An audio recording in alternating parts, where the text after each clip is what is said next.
good morning, time to go. Oh, we are all looking for adventure. We are all looking for adventure. We are all. Welcome back to the 3x5 Live podcast. On this podcast, we talk about mindset, mindfulness, productivity, everything self-development. Last week, we just kind of riffed about my issues with finding inner peace, how I tried to overcome them through my lightness. Yeah. He's feeling all the inner peace this week, friends. I am. I'm back. We're feeling good. And what are we talking about this week, Jess? So a couple weeks ago, back in February for Valentine's Day, we touched on Jay Shetty's book, 8 Rules of Love. Yep. And I went through a couple of those rules. But this week, I'm going to circle back to one that I didn't touch upon, but definitely really loved listening and exploring. And it was, your partner is your guru. Obviously. which had me kind of scratching my head and really thinking about, and his when Jay was talking about this in the podcast or, in the book itself, he was talking about how a lot of times when we enter a partnership, we do it for like entertainment. We do it for pleasure. We're attracted to somebody and, they make us feel a certain feeling. And that's what we chase when we're entering relationships. But as you get deeper into that relationship, you recognize that to have a foundation, there has to be other pieces to that. Yeah. And one of the things he talks about as being a huge impact on your relationship is using that person as an opportunity to learn and grow. Mm-hmm. So education, right? So you're looking for enlightenment more than entertainment. Yes. And I hold on though, but I think putting a pin in that there, you did that for me. Really in the beginning of our relationship, you were that enlightenment where you were doing things that were different from like a diet lifestyle way of living than the general population. I think it's way more in vogue now than it was 15 years ago. But so that point, like, I definitely think that you hit me between the eyes with. And so that was something that you learned and from me, right? So looking Correct. For opportunities to recognize that you are two individual people and you're learning and growing individually. And so what that person's learning or interested in or their strengths might be completely different than your own. And so one of the things that they talk about is growing together and finding purpose in what the other person is doing, just as much as your own purpose, because it could look really different. There was something else that he talked about where it was encouraging, along the lines of what you said, encouraging that person to find their own inner voice. Mm-hmm. And I love this so much because when he did start to make the shift, so I had obviously started my health and well-being journey a little bit sooner. It was for dietary reasons and I was just trying to heal. But when we first started dating, I really made sure, and I think you can attest to this, that I never shoved what I was doing down his throat. I wasn't, trying to champion him into being this specific person because I recognized that he had to come to that on his own. It's that idea of helping someone learn to heal themselves, because he talks about the idea of making somebody feel like they're broken, right? So it's if you try to fix that person by constantly giving advice that's like unwarranted or unneeded or unnecessary, then that person automatically feels broken. And it's almost like a shaming too. Right. Like I would have felt like you're shaming me for not being whatever you wanted me to be. So being a guru isn't just being the teacher, it's being the learner. And I think that piece is, how do we do that? How do we learn? How do we put ourselves in that learning, growing mindset where we aren't feeling threatened by that person's success or if they're doing something? And this is something we all battle with. Like I wouldn't say jealous is the word, but Bryan's consistency and his focus and his like never missing a day of like working out or doing his mindfulness. There are feelings sometimes where it's not resentment, but it's like, what the heck? There is like a feeling of that. And it's very easy to fall into that like child-parent relationship within a relationship too, where you feel like I would like almost throw a temper tantrum or be like this, where then you would have to parent me. And so you telling me, well, get up and do it then, like set your alarm for 5 o'clock. And but like, he knows that doesn't work for me. Yes. That's not a partnership.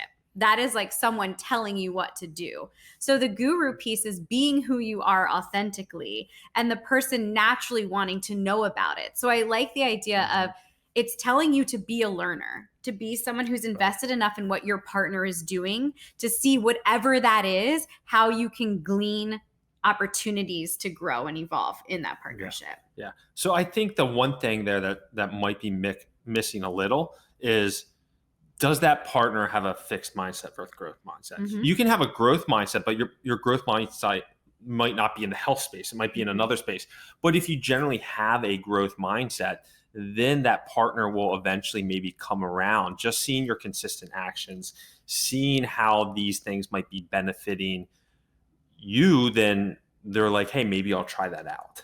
But they have to come to it on their own. If Yes, I've learned anything, totally. it's that you can lead a horse to water, but you can't make it drink. Like that is something that I say so many times, because even in my work that I do as a health coach, or I do in that sphere, I can give you the tools and the resources, but allowing that person to find the tools to heal themselves. It is not my job to heal or fix anybody. It's my job to give you information so that when you're ready to do it yourself, you have what you need and those tools available to you. But that idea of loving someone, meaning making them fall more in love with themselves. Like, how do you, say that again. So it's loving someone means making them fall more in love with themselves. Yes. Okay. So it's that being like a cheerleader. And like you said, that fixed and growth mindset. I can tell you that a lot of times when I talk to people about this topic of relationships, usually there's one partner that is on a growth trajectory and one partner that might be like stale or stagnant. And so the immediate reaction is to go into like kicking that person's butt, like get off the couch and do something. Why don't you have something? And we become that parent-child relationship like I was talking. I guess I should unpack that a little more. That's when you become someone who is demeaning or bossy, or like making that person feel like you know better than they do at something. But what a partner does is they try to support that person in finding something, anything that they're excited about. There has to be something. There has to be something that person's excited about. And so you finding opportunities to talk about it, participate in it, support it, be a cheerleader for it. Mm-hmm. The more that person becomes confident in whatever it is, the more you, as the partner, is going to become attracted to them. There's nothing more attractive than seeing someone that you love being on purpose. It really is like the number one. Well said. Thing. Yeah. And what you're just saying, being that champion is only encouraging them to fall more in love with themselves. Mm-hmm. So if all of a sudden, like we all know, like if all of a sudden you lost that last 5 pounds, or you were 50 pounds overweight and you lose 10, 20 pounds, like suddenly your inner love feels better. So you're just going to be a better partner Mm-hmm. for that other person because you love yourself more. And as for your partner's encouraging yourself, Yeah, the shining the light on it. shining a light on it, then it just makes that partnership, that love, grow stronger. Right. Any other thing about the child-parent relationship that you want to unpack? Sometimes we fall into this, for sure. There's things that are important to Bryan and maybe less so for me. Mm-hmm. That like the expectations, like, I mean, one of your triggers is like dishes in the sink. Yep.